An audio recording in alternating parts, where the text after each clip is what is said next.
But anyway, the ghost appears, but it's done real crudely. So it's like if we were doing the podcast now, and the ghost appears. and you weren't in it, right? And then you just appear. Brilliant. We could do that. Yeah, we could do it. We should actually do that and cut that in.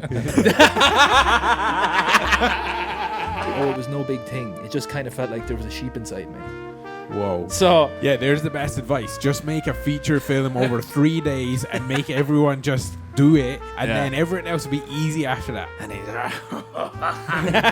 a burger. I just fucking took a look at it. Look at the fucking size of that burger, or maybe even some lad is coming in and he's a mad lad and he says something Yeah. that's most mad. That would be most best in a film. So if you hang around to the end of this video, you'll get to see a full scene of the Bog Monster that has never been seen on the internet. And exclusive. if you just skip forward, then fuck you. Not allowed to do that because we're going to say a special word in between, and you have to know the word. and it's possible though that the Bog Monster has already been seen by various celebrities because I've been sending it to them. I've been sending it to them and DM on Instagram. I sent it to James McAvoy.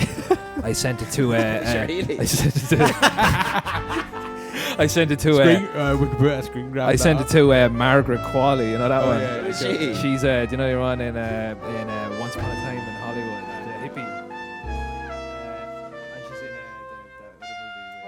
the movie. All right, there we go. We're going. I'll just give an old clap second.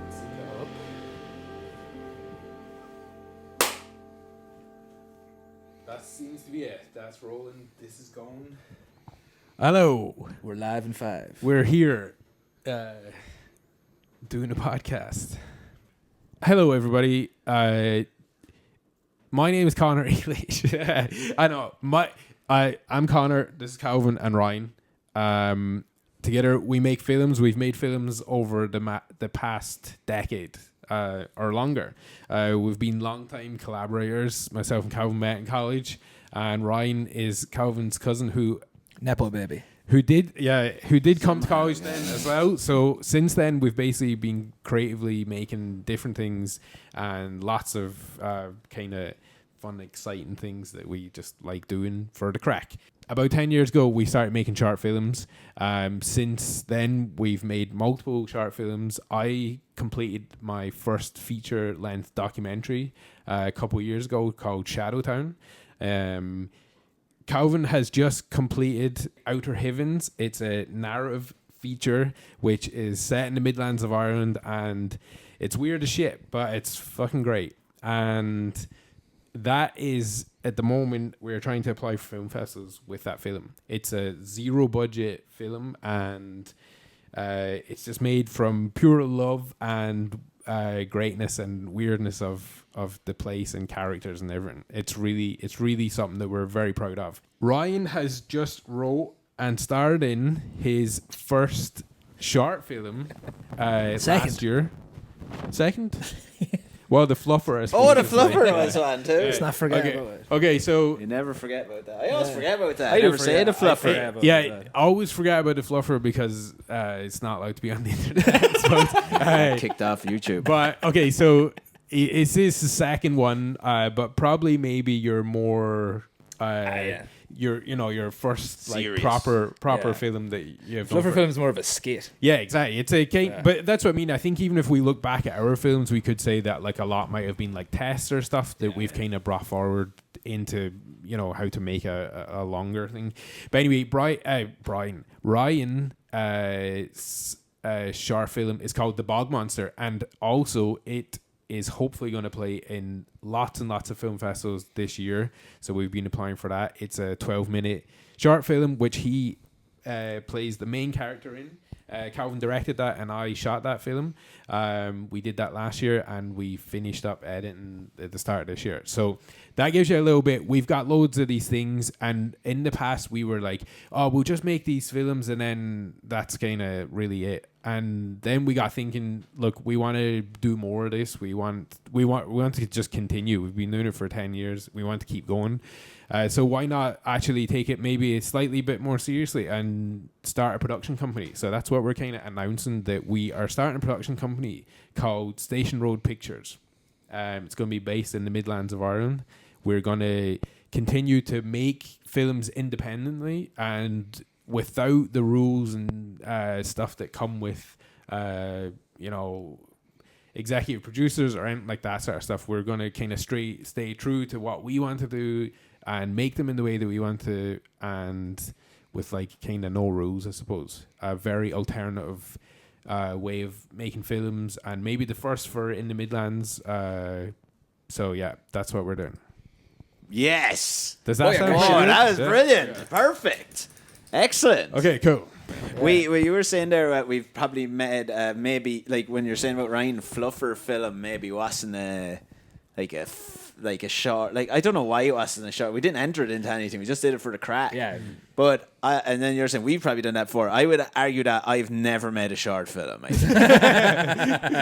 don't think I've ever made one technically. Yeah, probably not. Yeah, We've gone to loads of festivals with them, but Well, even the Fluffer film is just a monologue.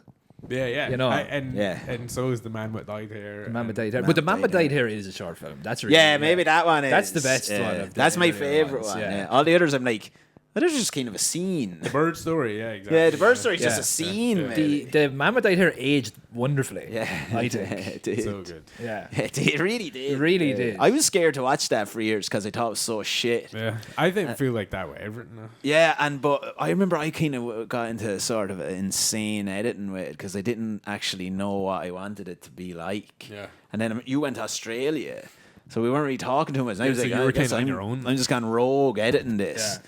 And basically, I edited it so much that I hated it. Yeah. And then I thought it was so bad, and I didn't watch it for like 5 years. Remember then we were in eating ramen one day, and I was like, I watched Man with Dyed Hair again, and I was like, it's unreal. It's unreal. It's one my of them ones. favourite. It's one of the ones that the poorer technology actually works for. Yeah, as time yeah. goes on. Yeah. Like Yeah, it looks the way it looks. And we weren't trying to do. We weren't even trying to do Yeah, that. we were trying back to make it then. really cinematic. Yeah, really polished. But yeah, but so were people in the 80s. Yeah, you know what I mean? yeah. It's really my favorite one. Anyway, so we're here today, right? We're gonna continue to do like this kind of. I don't even know if I suppose technically it's a podcast, but it's more kind of like a little interview, I suppose. Feels like a panel. Yeah, and it's like Think really, tank. Yeah, it's really to just let us like talk about the films and how we make them and why we make them and whatever else. Just the crack that comes along with making films. I think they're going to be long, but I think that's the best way of kind of getting deeper into it. But anyway, we're going to do the first couple about Ryan's film, The Bog Monster, so that we can go really kind of deeper into making things, like why we make things. So Ryan, tell us, how'd you write this film? Oh, Jesus Christ. I was When actually. did you write it? When did I write it? I wrote it. Right. Okay. So, what seems to happen? I was thinking about this yesterday. Like, how do I be rewriting things? So, the Bog Monster, I think, was like. So I wrote it last year, but I thought about it 6 months before I wrote it, and I think one day I was just like doing something, and I just had an image in my head of a man being held at gunpoint on the bog, and that was it. I was like, that's like a really great image, and I just didn't even. I don't think I even wrote it down or anything, but I just kind of like that lingered in my head for about 6 months. It's kind of intertwined with my laziness, I think. Like I'm like a creatively lazy person. What? So come up with an idea and then just let it sit there just for don't, ages yeah. and do nothing. Don't do what you're You supposed to ever do. get scared, you lose them. Yeah, I've lost loads, I would say. I get really terrified I lose them, and I get anxious when I have one, and I have to, like, you know, sometimes you're feeling really tired, Yeah. and then I'm like, oh yeah, and then I'm putting it in, and I'm like, Yeah. I'll either talk it in or write it down, and then like I'll be really worked up that I don't lose it, and then like a few weeks later I could read it, and it's like shit. So then I eventually came around to writing it. Write that scene down 6 months later, and it came. I think I actually made it was a New Year's resolution. Actually, I was like, because I am actually. It's hard for me to do the creative stuff. Like it's just, I enjoy doing it, but it's like I have an You have to inherent. force yourself to do Yeah, it. like I have an inherent laziness about me that I can't do it. So It actually, I started doing the 75 hard. Do you know what that is? Oh. I do not. Yeah, it's like a fitness regime. Okay. So for 75 days, you have to be healthy and do workouts. Yeah. And it said you have to read, but I already read stuff. So I said I'm going to write. So I said at minimum I write 40 minutes a day. Yeah. So I just started writing it. So I had that, like, in my mind, that was like an ending. Yeah. And then, so I just started to write like a novel format or essay. Yeah. Like, I was like, okay, so maybe there's a guy. And I just started to, like, so I remember I watched Stephen King talking about his writing process where he just, like, don't edit anything. So just write, keep going. Yeah. And just a story started to form. So I think that's like the beginning of what my process is. And at the time I thought that was my process, but now I'm like, I'm graduating to a different thing. Yeah, you like get your process from doing it. You get your process from doing it because it's actually really the beginning. Like, because even the Fluffer film, I wrote that in 2018, and that was more so just like a monologue. So it's like hard. It was harder to write a narrative, but I'm finding out that way of writing the short film does not work for feature film writing. it's too long. Hard. So yeah, like, so I started writing it. You could be like the guy that did Game of Thrones. Oh yeah, just like one movie. Yeah, 20 years. 20 volumes. He edits as he goes along. Does he? Yeah, or something like that. Yeah. I'm trying to. So I wrote like beginning to end, and I think I shared it with you then, and then you started to give ideas. So like a nice little kind of a nice little thing started to arise. Like I think when I was thinking about it yesterday, I was thinking, and what I'm doing with the other films as well is, I will write them normally.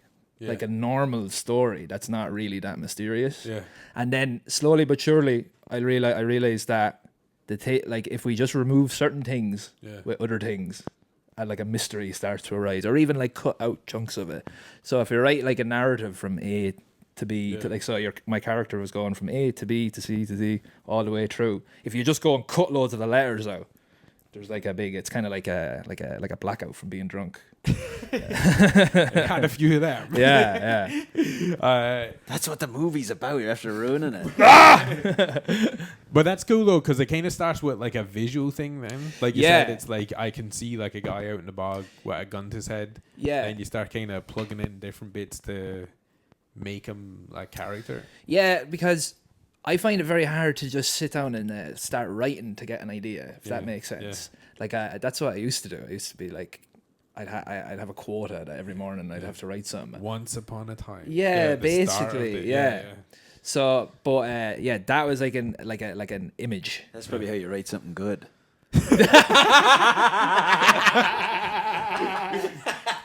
That's the ceiling of the mic's totally blown out. It's like anyone who has headphones on is like bleeding. Yeah, but like I don't know how I write either. Like, you know what I mean? But then because I think like part of what like all of us like is this distinctly like middle of Ireland way of people talking and characters and stuff. Yeah. So how does that inspire you with like people that you've met or people that you've interacted with, I suppose? Yeah, because your dialogue is, although that film is not really much dialogue in it, but the dialogue is really important to. Yeah. Because you were even saying the other day about quotability. Yeah, the movie's really quote. Yeah, well, it's like, do you know, is it the Ernest Hemingway thing? Start writing with one true thing, like one true sentence. Yeah. So any I suppose when I got that image of like a man being executed on the bog, like that just likens itself to something that I have heard, or like. Yeah. I don't know about you, but I have heard about people being buried in the bog, or some lad buried like a urban legend, and I think it just starts to relate to people. It started to relate to maybe characters I know in my life. Like I know that monologue anyway. That is pretty close to what. Yeah, you've experienced. Yeah. But then, like, you know, that's one part of it, because. So you're right. Maybe I like you write that dialogue or you write it, but then when you go to act it. It has to change then, because like the writing of it is theory, but then maybe it doesn't work when you write. So I remember when I was like rehearsing to act it, I had to change it because it was like, that sounds stupid. But then that makes it better. So it's kind of getting rewritten. Yeah. Constantly. Yeah. This is something I was thinking about there a while ago. Let me see if this makes any sense to you. Let's say when you showed me it, and then we start editing it, right? So we started like getting rid of maybe some things that were like maybe repetitions that didn't need to be repeated in it, or maybe were being done too much, or certain things that didn't fit the. Because like you're talking about short film, it has to be pretty. I think probably when you came to it would have been 40 minutes long. I'd say. It's long. So then we're in it. But anyway, this is not a personal thing to do. This is just my brain, right? So this happens with my own stuff as well. But when I'm editing, like I don't be thinking like, oh, like the first thing for editing, like say when you're writing something, I'm not really thinking like, oh, how would I make this better? I just get really annoyed by stuff. Okay, yeah. Do you know if I'm reading, I'm like, what? Right. And I'm not like, why is that in there? I'm just like, nah. Yeah. Does that happen to you? Like, I'm like, let's say if you're doing like editing on a film or something. Yeah. Like, yeah. No. There's like no like words for it. It just makes you feel like irked or whatever. Yeah, pissed off. I just think that's really funny. Like something I'd be like, no. And I'm not like, I'm just annoyed at the thing. Like, Yeah. I think that's like the definition of like feeling your way through something. Rather than being like, here's like what my brain is like. I'm so clever. I can, I can just come up with this thing. It's like you're actually being like, this is making me. I don't even know what it is, but it's just enough, like making me, and I know that's not right. Like, I'm so annoyed by this. Get it out now. I feel like maybe like painters or stuff like feel like that. Is definitely. They're doing a little bit or abstract, and then they're like, "What the fuck is this thing?" And then after that, I feel comes the euphoric, like, "Oh look, this bit now works with this." Once you remove that stuff, because actually, I was, because I remember saying to you those times, I'm after getting like a real process down with writing and that. But what I realize now is that actually that process of writing A to B is actually just my brain trying to justify like reasons for why things are happening in the film, like a logical path, which I actually don't. I actually think that kind of makes the stuff kind of shit now, actually. Yeah. Because I think you were saying that was your process you had before. Yeah. So I was like, in my head, I'm like thinking, I know I want to get him to here, so how do I get him there? And generally, I think that it takes the fun out of writing, because I'm like, how do I logically get him from here to there? But if you just get rid of the logic part, it's no problem. Well, that's it. It's kind of like that. It's like, how does my brain exactly solve this by but it actually the other way is probably better. I think interesting maybe. I think that process I was using is good. Maybe if you don't really have. If you only maybe have one sliver of an idea, but I do think that it's actually just part that that way of doing it is actually just part of an anxiety about like your brain trying to make sense of things. Yeah, there's fixating. I think I remember that when I first making a short film, like, all right, if he opens the door, how do we know he's going into the next room? Yeah, because will people know this? Because that's the way all the film lads talk about everything. They're like, oh, this isn't justified, or it's not. Where's the continuity? Yeah, it's not earned. Like this thing is not earned. How did he get there? But I would, I'm just like, what do you mean it's earned? He just made it that way. I was just reading a Murakami book there, this Japanese author, and he writes mad books, right? And it's a spoiler, but it's called Wild Sheep Chase. And at the end of it, it's about a sheep that goes into people's bodies and then starts to run massive corporations, right? And there's no justifying, and there's no earned. There's like you just and when he's asking your man that was previously inhabited by the sheep, and how did it feel like? And your man said, it was no big thing. It just kind of felt like there was a sheep inside me. Whoa. So clip that. Very interesting. So if I love that, then I don't need to justify what's happening. No, definitely. Like I used to always read all those books, these directors' books and screenwriting books, and then I'm like writing the shittest stuff ever. I'm so like upset. I'm like trying to write, but it's kind of they're trying to get you to have a career as a, probably constant work as a director for certain things, not necessarily I guess an artistic expression, rather than more a manufacturing of stuff than an expression. But I used to start. What's the arc here? Oh, what's this? Where's my 3-part structure? Yeah. Oh wait, no, right. Okay, I'm writing this guy now. Which archetype is he? This one. I don't even have a clue. You're just picking one. Yeah. But remember a while ago we were talking about movies, and like the way certain people will like be like, "What do you think that meant? And what do you think that meant?"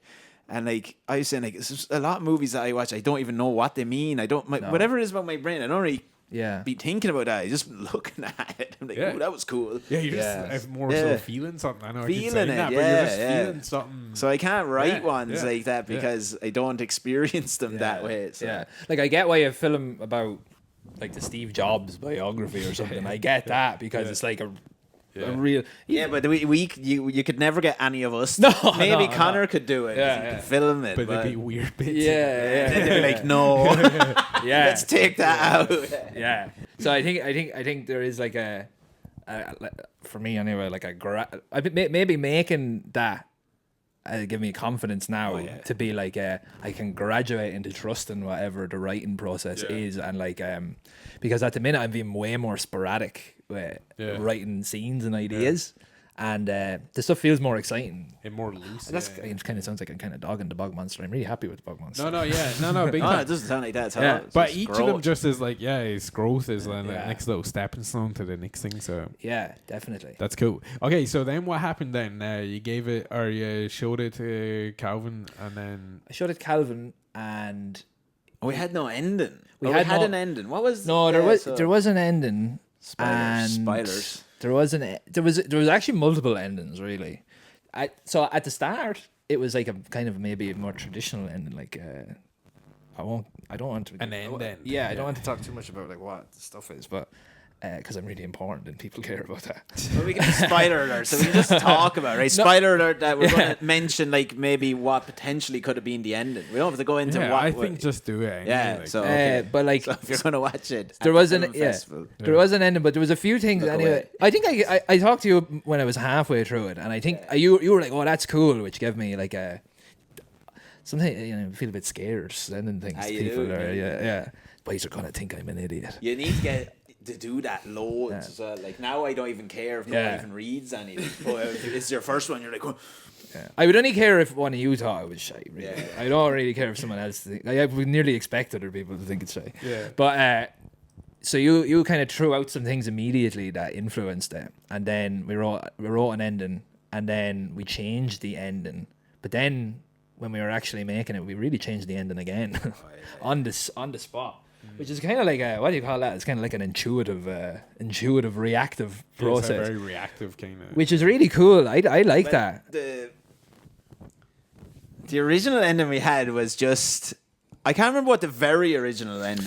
What's the very first ending? The first ending was he was going to. So he sees the guy running, and he follows him, and the guy is like bent up into a cross, kind of like this backwards, and he sees that, he runs away, and then in the end, then he's on the bog. He goes back to that same site where same as what happens, and he that then happens to him. Yeah, and then it ends there, and it just didn't feel like a crescendo enough. Yeah. So then we were like, that's getting cool though. Actually. It is cool, yeah. But then I remember we were just looking at the end of a scene in Texas Chainsaw Massacre, wasn't it? Yeah, the family. Why were you doing that? Why were you were showing that to me? You know? It just felt like I showed it to you because I was like, look at this, and there was just something. I think maybe you said to me like maybe he should go into a thing like a house, and then that I was like I look at that like because so he's digging holes in the thing in the film basically, but then I think I was like, imagine if the hole was like to another dimension. Yeah. Or so. A wormhole, basically. Yeah. Which in the rest of the film is not like any sort of thematic, like way, like it's completely the opposite. of maybe where. It, but I think on the page it is a bit more supernatural. Yeah. And then when it's acted, it's not as much, which I actually like. Yeah. Which is a little bit like that Stalker film. That's what I meant. Like it's kind of like do you know what? I'm jumping around here a bit, but like the stuff in the rest of the Bog Monster can be easily explained through like maybe he's something wrong with him or like he's drunk or that. But then the other thing is like it is like that's like what? Yeah. But yeah, like so we went on the day, and then like the ending that we came up with, I think you just said that's stupid. When we did it. Which it was stupid. Things I was annoyed at. Yeah. No, because we did it, but we were after shooting. I find a lot of the time, like we were saying this loads, that you write the film like 4 or 5 times. So like one's writing it, the next one. I even would go and say the first part for me is like thinking about it is writing it, right? Yeah. And then like I find anyway, I won't go into too much, but then you write it, then you go shoot it. No, first then you go talk to Connor, and Connor helps with how it's going to be shot. That's writing it again. Then after that, then you go and actually perform it and film it, right? And that's, you're writing it on the day then as well. Yeah. But I felt like as we got through that, the ending that we had originally was like a kind of scary one.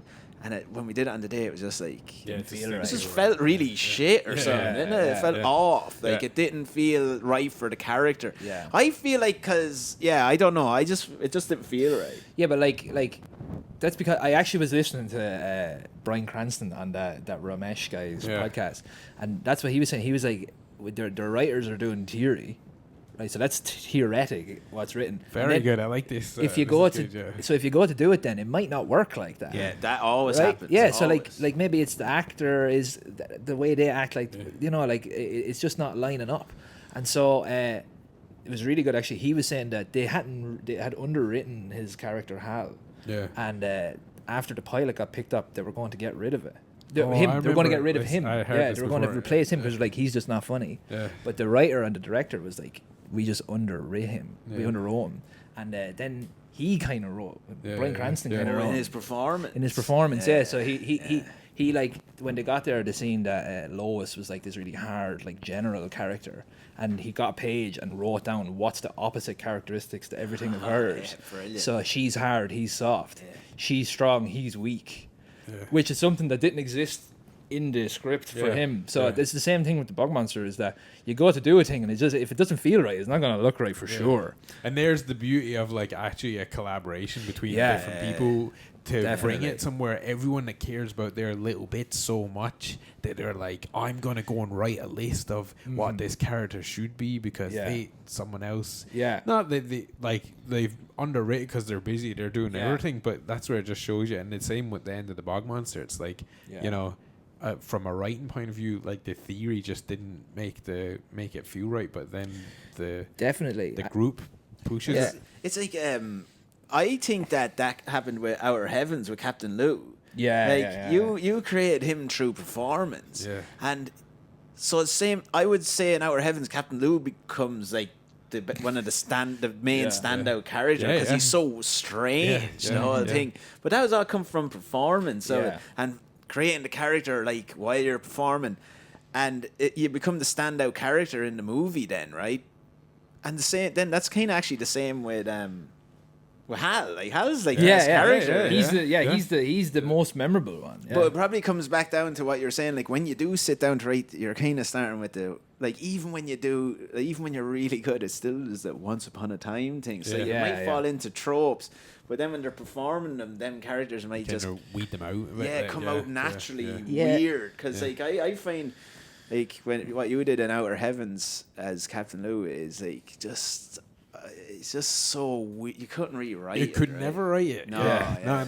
And like the Once Upon a Time thing as well. Like sometimes you just have to write something. Like, well, that's brilliant for getting it started, though. Yeah. It's like I rewatched the Get Back, the Beatles documentary, and like George, greatest documentary of all time.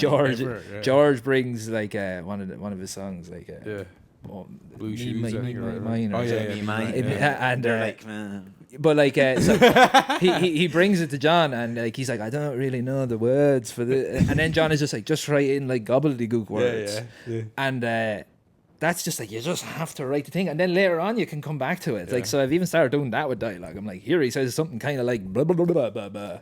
I always do that. Yeah, because even put in any dialogue, it starts to form. Then I don't really like writing dialogue. Yeah, like what I've started doing is like writing it and then after a while act it out. Yeah.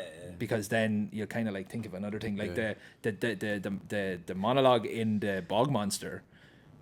I had something similar written, but then other things started to come through when I was like doing it. Yeah. So like I had like in my house, I think I was sending you videos. You need to do that. I had a fake fag, and I kind of think of another thing, and then you remember a thing. And, Yeah. Then it starts to feel like real worldy. Yeah. What happens after it's kind of like you're happy with it being written and being like, this is kind of like what I want to go and make?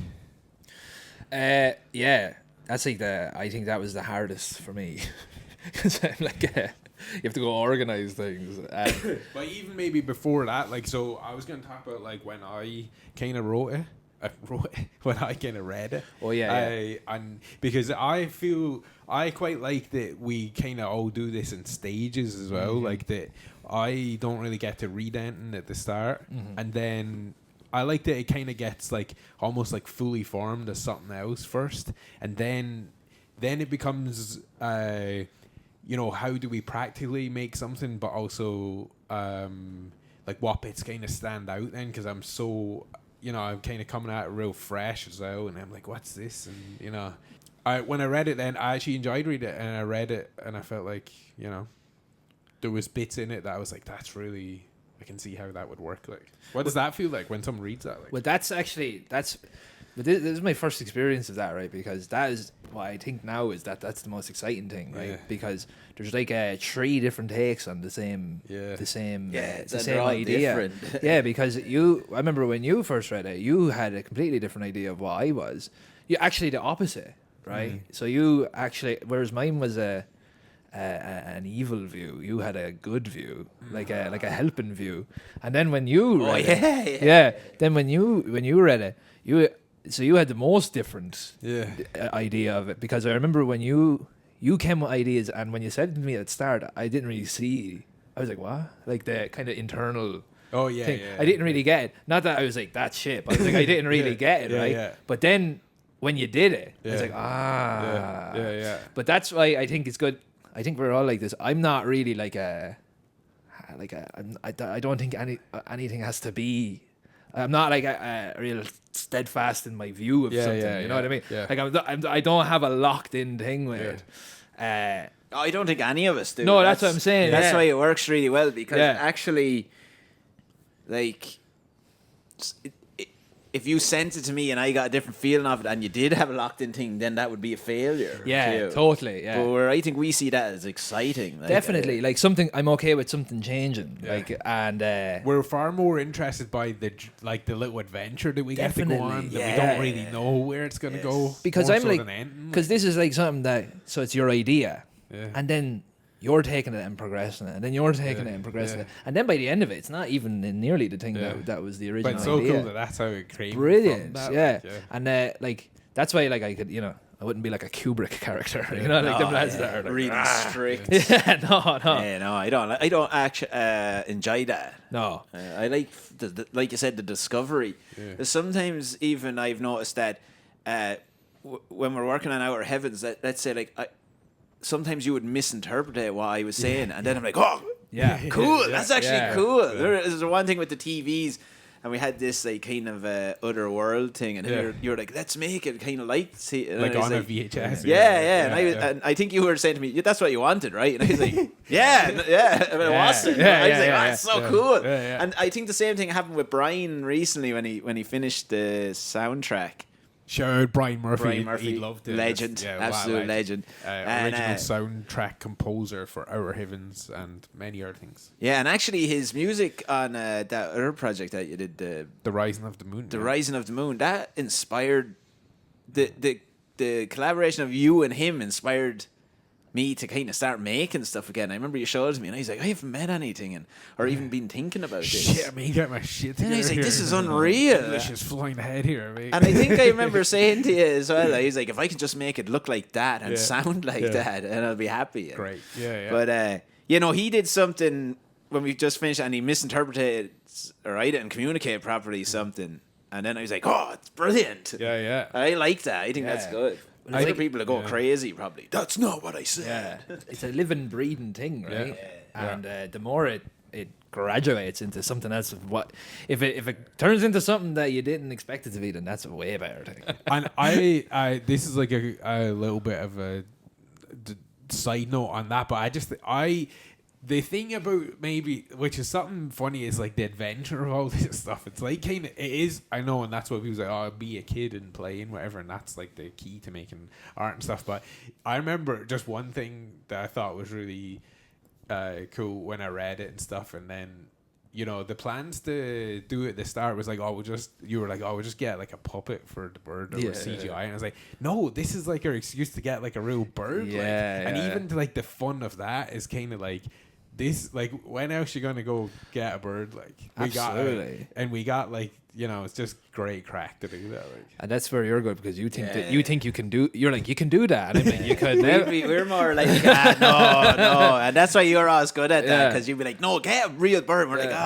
I'm cynical. Now we have to get, because he said it. Yeah. And then we're like, kind of like, what do you mean get a bird? What is that? I don't know. It must be our way we're raised or something. Must be, yeah. You're more like able to be like, no, let's fucking do that. Get a bird. Turns out it was really easy to get a bird. Yeah. A famous bird as well. Yeah, famous bird. Tell us about the bird. The bird from Raven Raveries. Shay. Up in Clonaslee. Shay. Legend. Absolute legend of a man. He was a legend. Dave is the bird. Yeah, he has many birds. Right. He has parrots and owls. He has badgers and foxes. And predominantly for movie extras. Yeah, I think so, yeah. So I think he rescues them. Right? So myself and my good wife Emer, we drove to Clonaslee and we went to Shay's house, and he brought us, met all the birds, held all the birds. But Dave in particular is a famous bird. He was in the Northman. Yeah. Big drama show. Yeah. He was in The Last Duel. He was in Vikings. There you go. So he is like the most famous actor we ever worked with. Oh my goodness, yeah. Worked alongside Matt Damon. But even Nicole Kidman. And Nicole Kidman, that Skarsgård guy. Yeah. But I think that's like a kind of funny thing as well about, and that's maybe where like the kind of inspirational part of like us doing this, I think is really good, because I think when we watch things on the internet and there's lads like, you can just do that stuff, it's like really great. Like if you said to us before, it's like, we're going to get the bird that was on like the Roger Eggers film, The Northman, who was like on Nicole Kidman's shoulder or whatever, you'd be like, fuck off, you can't do that. Whereas like, you know what, you can just do it. Like, and that's I never actually watched the film yet, you know, that Nirvana, the band, the show. Do you ever see that now? No. Oh yeah, so watching that clip you sent me, they're good. I like them guys. But I never seen the thing. But the two guys are not very similar. Like kind of just like just go do things. Like you can do it. Like whereas you think there's all these kind of barriers to you doing anything, especially if you were. There's like a right way to do things, but like, there's actually no. I think I think we keep figuring out there's actually not. No. And only for yourself, like, right? Yeah, I think a right way for yourself. You need to find the right way for yourself. Yeah. Well, if someone said, "Oh, sure, how are you going to make a feature film, like a 90-minute like feature film with people in it and stuff, like for no money?" Sure, you'd want to be, you know, doing this and doing that, but sure, you can just do it. That's Absolutely. it. It's just done, like, you know. So as long as you have friends that know how to do things. Yeah. You need friends that are really good at doing things. I was pretty lucky.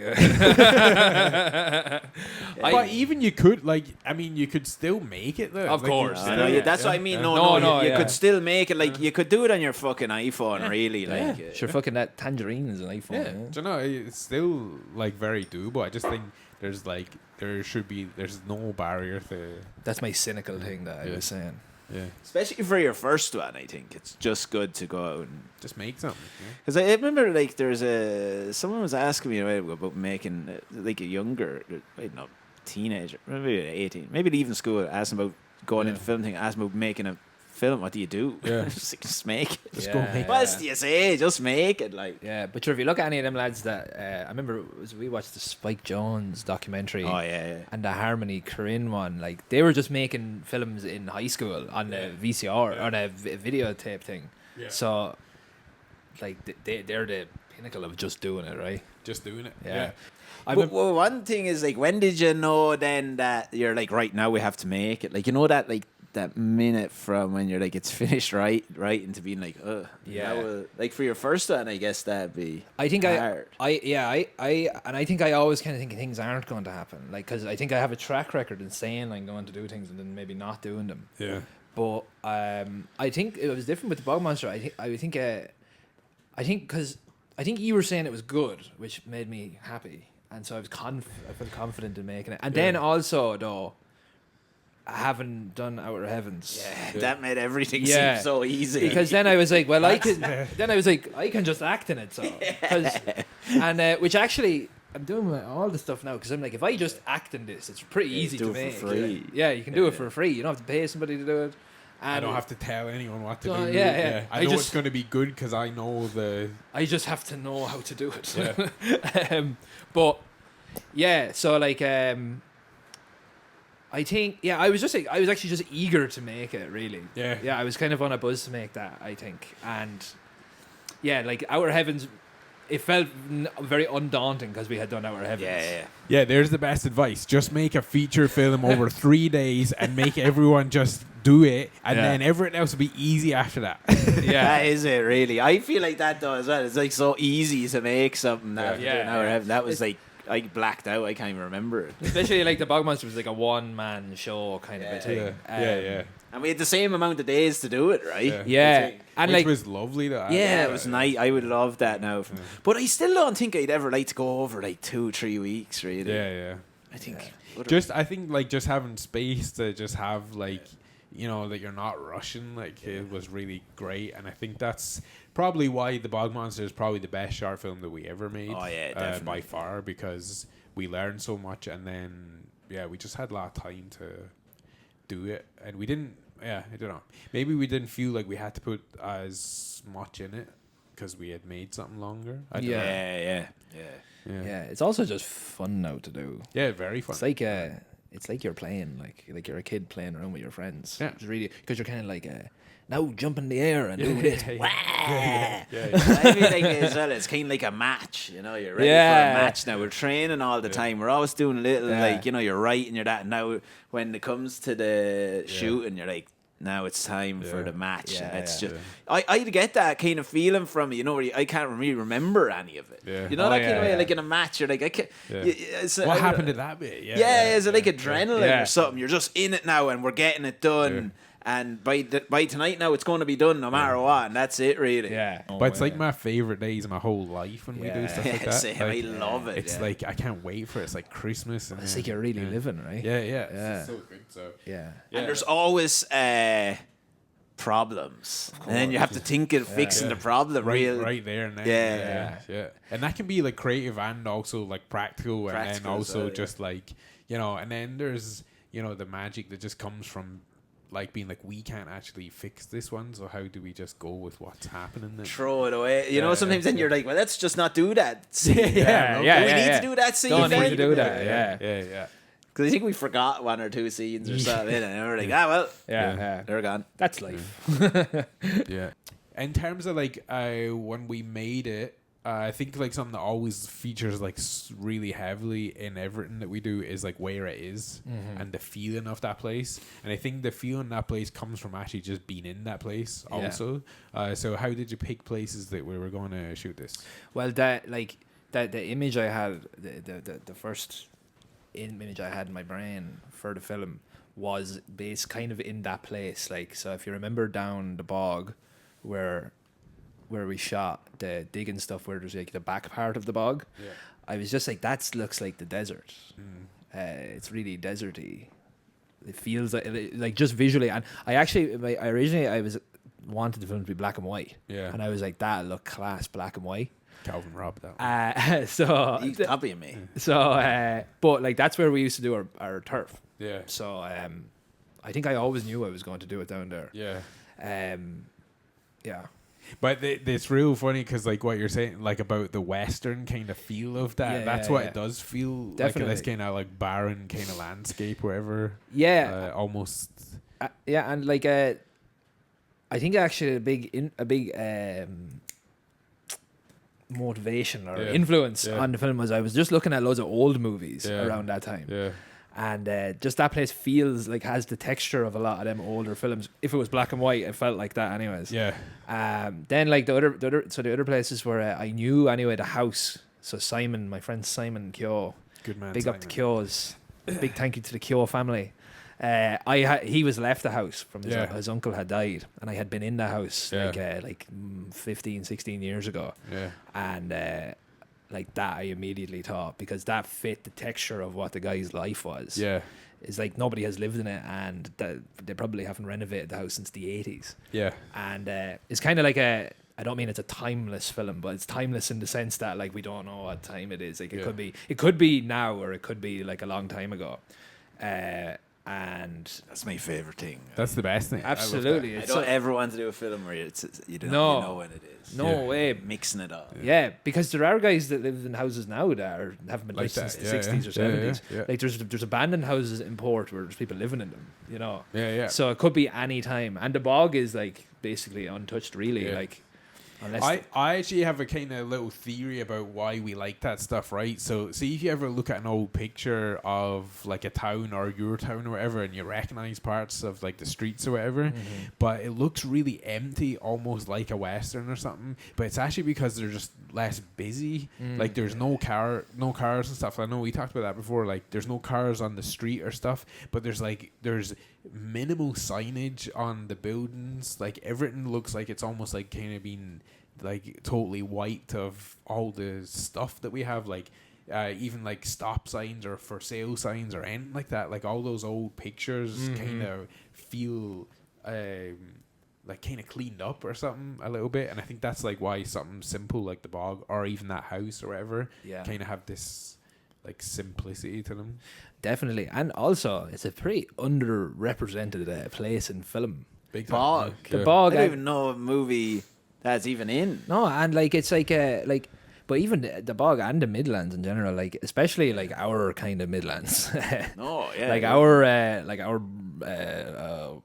strain of whatever it is that we are, like in Port anyways, like you don't see them lads in films, and they're so what are they? They're like cinematic, like people like that. Yeah. And I suppose like that's one thing that I want to do with the films is just like tune into that texture of whatever that is. Yeah. Because it's it's what I know obviously, but it's like it's very interesting and also hilarious. And there's like I think I was saying recently, like one of the films I watched, I can't remember what it was. I think it was maybe Eddington or Begonia or one of them.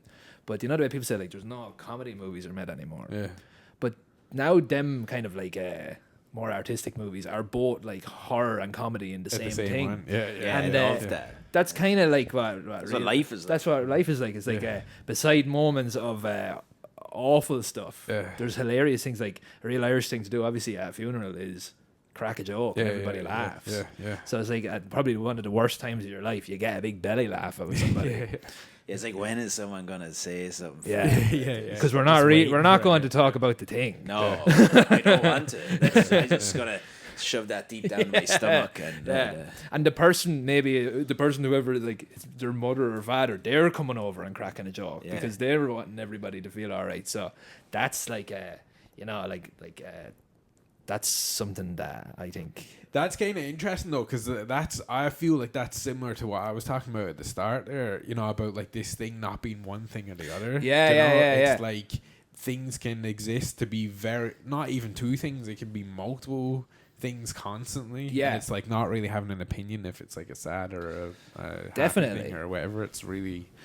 It's kind of like just what life is like more so. Yeah, like when in life is it just one thing? Like it's just all funny, you know. And even like them really great comedy movies, like even Dumb and Dumber, like has like a real emotional underbelly to it. You know, and it's like the silliest thing ever. Yeah. Do you know what one of my you're talking about like the underrepresented, the way people talk in the Midlands and the way they act, and then you're saying it's cinematic, right?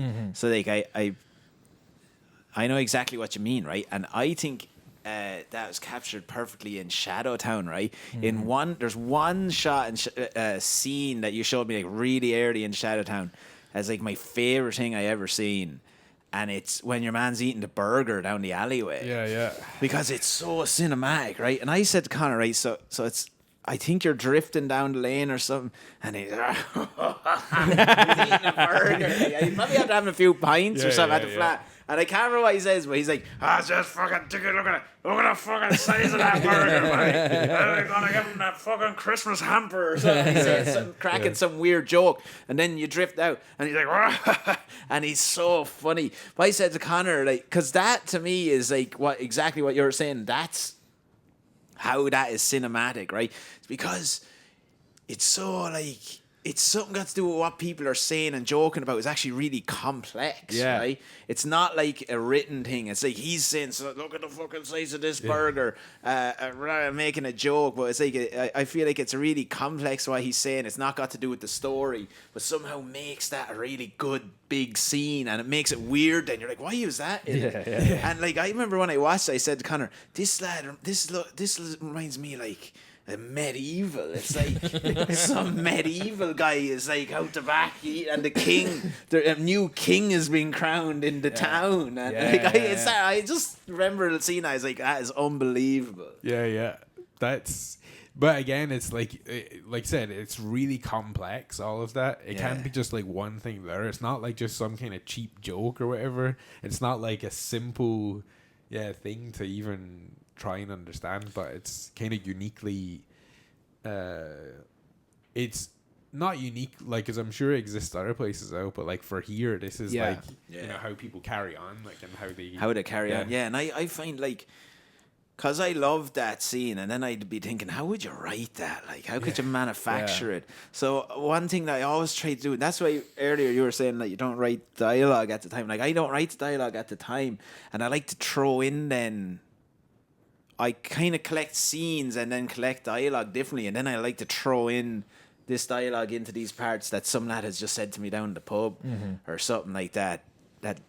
And then that kind of creates that weird madness, because like it doesn't really make sense to the thing. I didn't really write it. I just robbing it off what some guy said and throw it in there. It's like it's difficult to achieve it though, but it's in. I don't know. But in the same way that it exists in Shadowtown, that just exists in you know, the complete kind of almost randomness of it just happening, but elevating the thing to something very different. Like, you couldn't. I mean, your brain couldn't be like, this is how this will work. It was literally like, you know, just almost being reactive to, I heard that thing, I seen it, I thought it was interesting. I didn't totally understand it at the time. Maybe I don't understand it now, but it happened, so that's why it's there. Like, and let's not think too much about it. Yeah, because it's crap anyways if you have a scene where you kind of need two people to talk, and you're like, I need them to talk about a thing. Because anyway, life's not like that, right? Because because you have what's going on in life, right? And then we're mostly just talking to kind of pass the time or to get through whatever is going on. Or maybe even some lad is coming in and he's a mad lad and he says something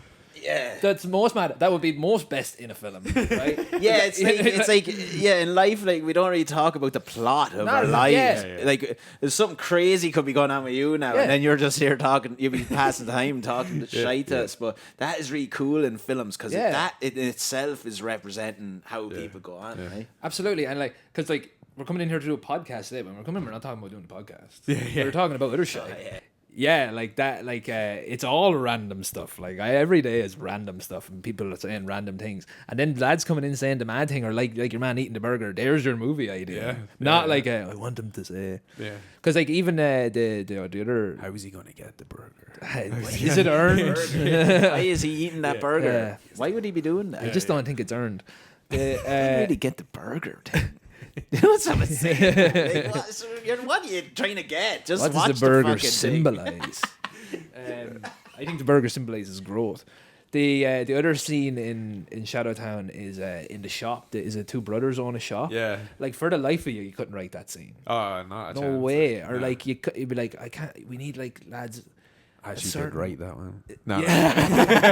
We actually did. There are no lads. Fooled you, Ryan. That's CGI. But that's, I mean, like, even the reaction of the two lads in the shop and stuff, like, and even, like, I think that, again, that just kind of comes from this kind of abstract idea that maybe happens because the rest of it is kind of like that, where you're taking two things that don't really actually make sense, and you're putting a band in a shop like that there's never been a band in, and and then it's just like, what's gonna happen? Like, you know, I think that's really, again, back to the adventurous spirit of just making things. It's like, where will we go? Would you rather make a documentary than a narrative? Yeah, big time. Yeah, that's like what you would feel. Yeah, because I think that my thing is to react to stuff. I think that's where my secret sauces or whatever or power is. I definitely, to just experience something and then to kind of try and make something out of that. Like, I don't think I could ever sit down and like write something from, and I know that it doesn't come from scratch either, because obviously it's from experience and stuff anyway. But again, maybe it goes back to the thing of me maybe not being as confident about like an idea or opinion of something. Do you know what I mean? To be like, this is what I think. It's more so, how could I mold something that already exists, like, into me thinking about something? But yeah. But that's kind of the position you've taken in your life this far anyway, because you've always been knocking around with cameras. So you have been like an observer. Yeah, it's definitely way more observation and trying to. Yeah, I don't know. Maybe it's like that's just where I'm trying to like make sense of something.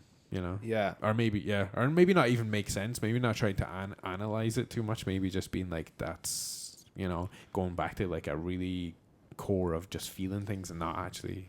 Well, there's enough people analysing things. There's enough people being analytical. Like, you know, we could do a bit less of that stuff now. All of our stuff is a bit more or less analytical. Definitely. You're not really trying to make pints with it. No. I don't see myself writing it, but I'm actually totally fine with it. Yeah. I really enjoy. Back to your writing though of that and me reading it. I really enjoy it's like this kind of puzzle for me to not figure out what it is, but figure out how to, like, you know. And then, like I said, there's like things that really stuck out to me in it that mightn't be a thing. Like, you know. Yeah, definitely that is not unintentional, but you're because of whatever you would be thinking about. Because you did that again, actually, when I was telling you about my other script. Oh, yeah. With that, and like I had, so when you told me that, when you said that to me, so this other film is like an other world thing as well.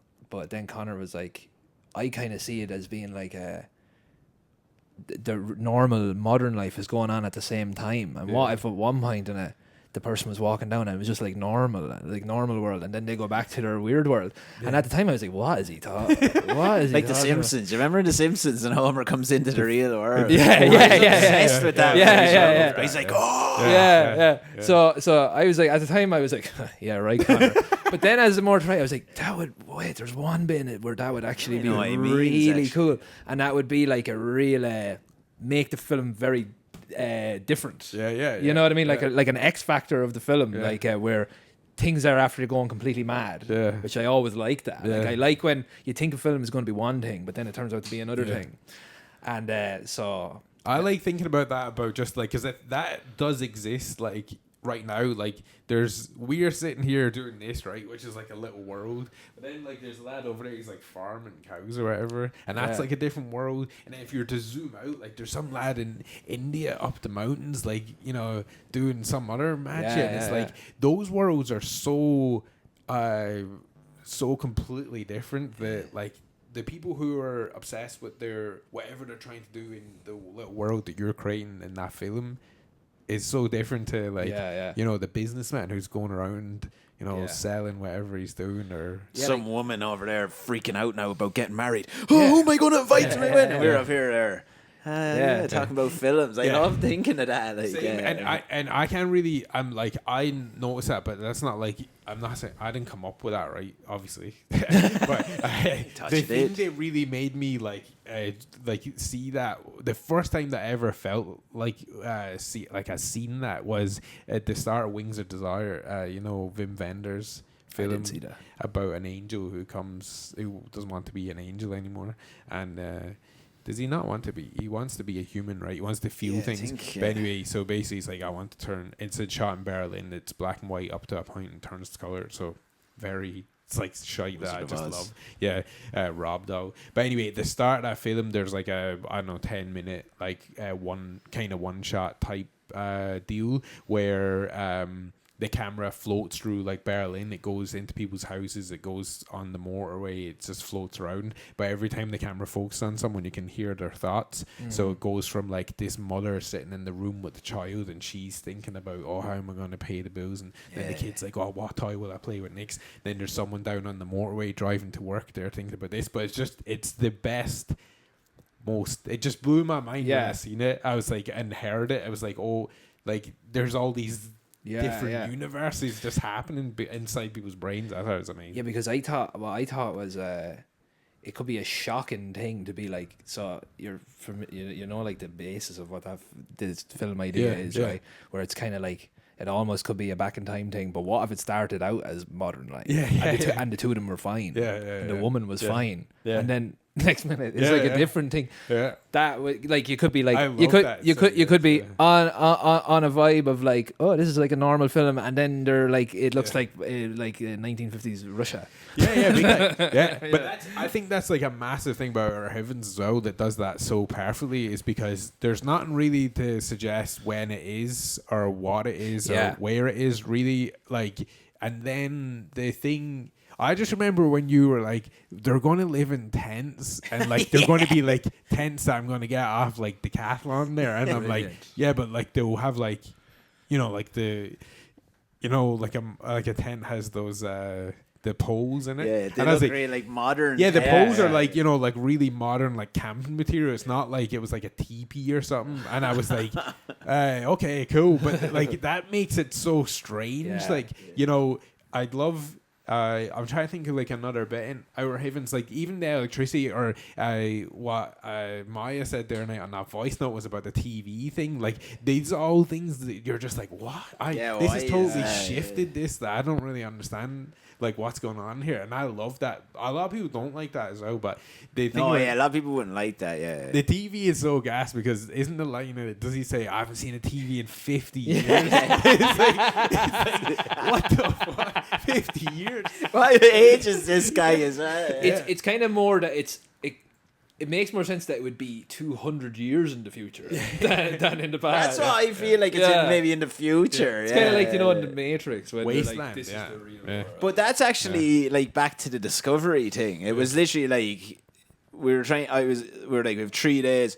We need to find a house. Oh, I can't find a house. Yeah. And then it was like, everyone's fucking homeless now. Why don't we just fucking...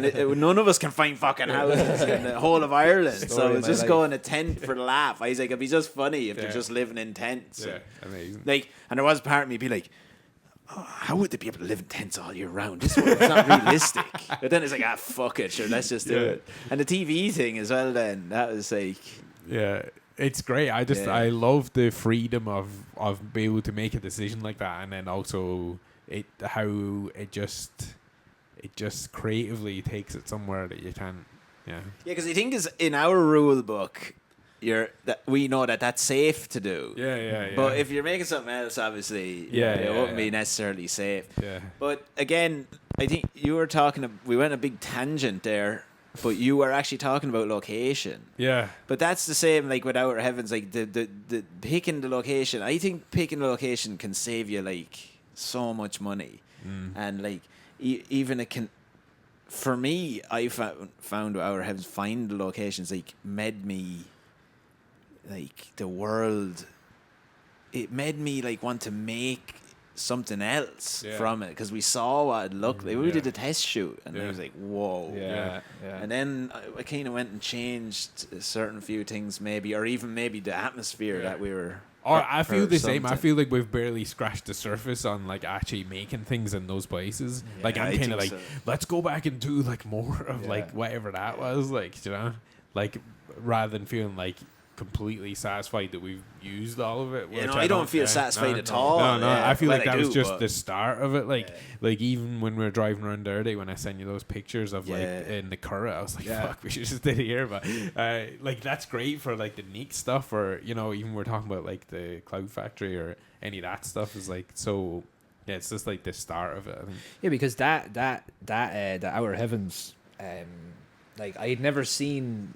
And this is what we were saying about like being underrepresented in films and stuff as well. It's like I'd never seen those locations like framed that way. Yeah. No, yeah. Because they're not. Because someone would, if you're making a film in the Midlands, you're going somewhere to make it all look a certain way. It always just looks like Galway or something. Yeah, or like even with when we were doing the Bog Monster, like I saw the second house that we used for the outside parts.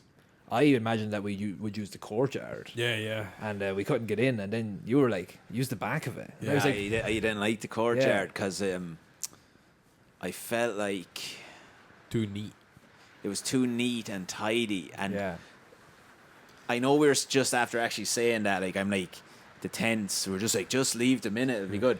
But this was like, just leave it in, but it was the opposite. It was bad. it was like curated, like It was something weird about that. I was like, I just really didn't like it. Yeah. Whereas round the corner for it was like way better. And Yeah, which I was like, because You would spend so long yeah, trying to get into the location. I probably could have just jumped the fence. No one even would have known. We could have just went around the side.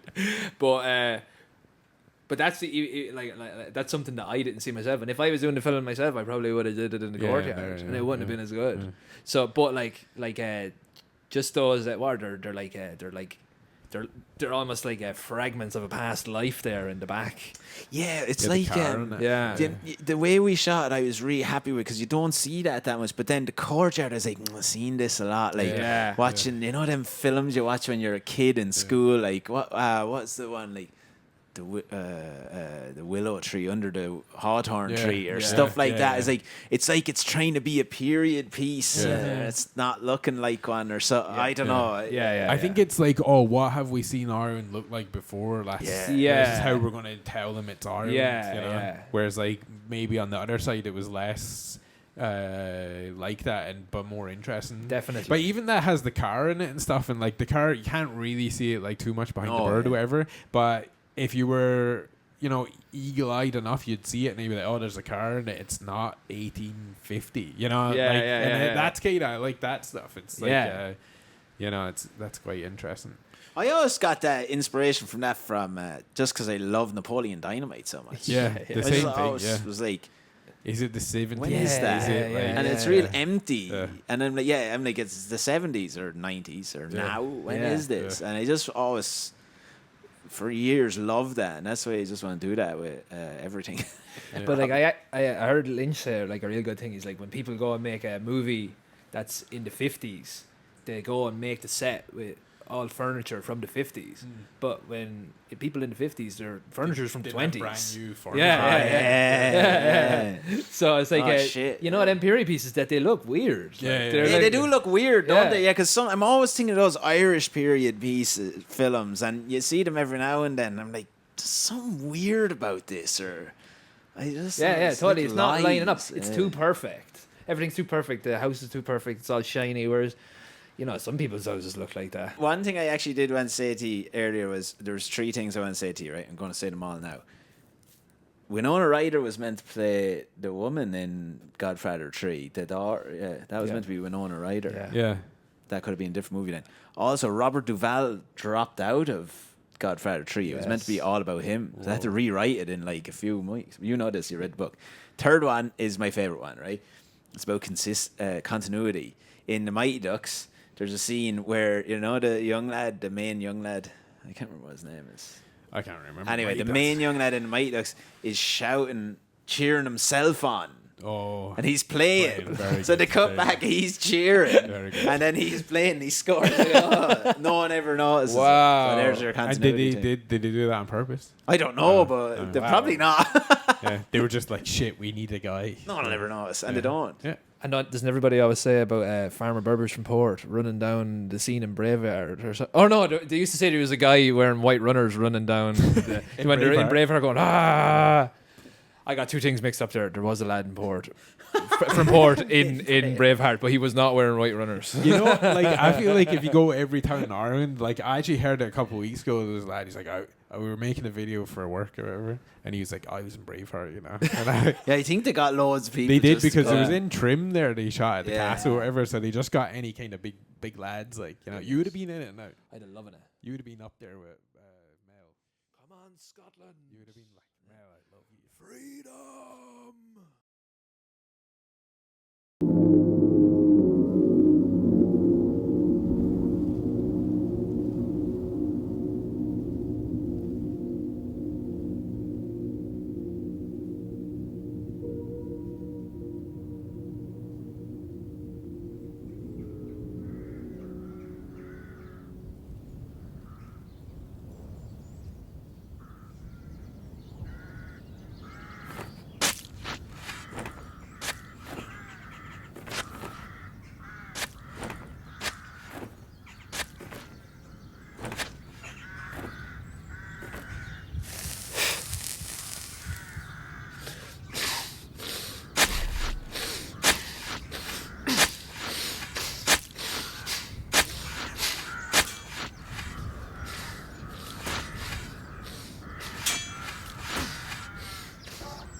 every 2 weeks we're going to do. What would I say? You want to say it? No, you said. You were doing it. You're keep it consistent. Yeah, keep it consistent. Okay. You're now actually after taking the role of presenter. Yeah, Great. we're the two goofs. But you did it good though. Very good, very good. Okay, so so if you like this video, we're gonna do it every couple of weeks. We're gonna release one every 2 weeks. Is that what we're saying? Yeah, that's what we're saying. Yeah, every 2 weeks we're gonna do a little long form chat like this, and we're just gonna talk about more of the films that we've made and just the general kind of talking about films that we've done today. So yeah, if you liked it, we're probably gonna put it on YouTube. I was actually looking at putting this on Spotify. Oh, good idea. As an audio one, but you can also add video. Why not? I think that might be kind of cool. And we'll just keep it to that. YouTube and Spotify. Like I said, we're starting. This is the start, an announcement, I suppose, of our new production company called Station Road Pictures, and that is based in the Midlands. And yeah, look, we're trying to get these films out here this year into the wild and play at film festivals. So yeah, that's what we're gonna do.